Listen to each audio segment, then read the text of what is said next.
Hello friend, नमस्कार। मैं दिनेश शर्मा आज आपको काम की बात बताना चाहता हूँ कि काम की बात में आपकी क्या आज खास बात है।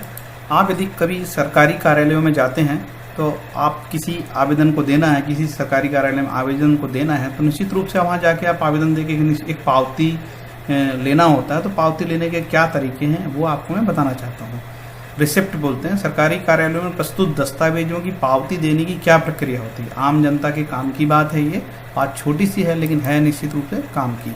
जब आप किसी भी सरकारी कार्यालय में आप जाते हो तो वहाँ जब आप आवेदन देते हो तो प्राप्तकर्ता के अपने हस्ताक्षर होने चाहिए। जिस व्यक्ति ने आपके आवेदन को रिसीव किया है उस व्यक्ति के हस्ताक्षर होने चाहिए क्लियर कट। प्राप्ति की पूरी तारीख अंकित करें, ठीक है, कौन सी तारीख को उसने प्राप्त किया, नाम, पदनाम, मतलब उसका जो डेजिग्नेशन है कि वो क्लर्क है, शायद ग्रेड 1 है, 2 है, 3 है या और कोई व्यक्ति है, या वो भृत्य है, प्यून है। कार्यालय की मुद्रा, मोहर, सील स्पष्ट होनी चाहिए और सील स्पष्ट दिखनी भी चाहिए। ये नहीं कि उसने सील लगा दिया और उसमें पता लगा कि कुछ दिख नहीं रहा, बिल्कुल धुंधली सी है। जैसे पोस्ट ऑफिस की सील आपने देखते हो कभी भी, कैसी धुंधली सील होती है, कभी दिखता ही नहीं कुछ उसमें, है ना।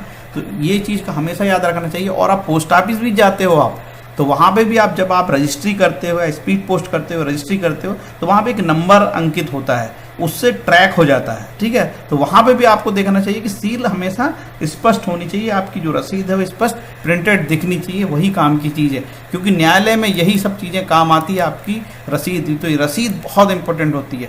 सरकारी कार्यालय में पावती प्राप्त करने के नियम मध्य प्रदेश सरकार का एक निर्देश है जो मैं बता रहा हूँ। और ये जो निर्देश है मध्य प्रदेश शासन सामान्य प्रशासन विभाग मंत्रालय भोपाल का है, जो पत्र क्रमांक 2318 1745/2318/06/1/9 भोपाल दिनांक 27 जुलाई 2006 का है। इसमें लिखा है कि कोई व्यक्ति, शासन के ध्यान में यह बात लाई गई है कि प्राय सरकारी कार्यालयों में कोई भी प्रार्थना पत्र, लेटर, दस्तावेज आदि प्रस्तुत किए जाने पर संबंधित लिपिक द्वारा पावती पर हस्ताक्षर किए जाकर दिनांक लिख दी जाती है। कभी कभी तो दिनांक भी नहीं लिखी जाती। इस प्रकार की प्राप्ति स्वीकृति से यह प्रमाणित नहीं होता कि प्राप्ति स्वीकृति किस कार्यालय के किस कर्मचारी ने दी है। इस प्रकार की अधूरी पावती को प्रमाणित करना कठिन होता है। अतः पावती देने के संबंध में निम्नानुसार प्रक्रिया अपनाई जाए। प्राप्तकर्ता अपने हस्ताक्षर करे, प्राप्ति की पूरी तारीख अंकित करे, नाम, पदनाम, कार्यालय की मुद्रा स्पष्ट अंकित करे। प्रत्येक कार्यालय द्वारा उपरोक्तानुसार प्रक्रिया अपनाई जाना सुनिश्चित करें।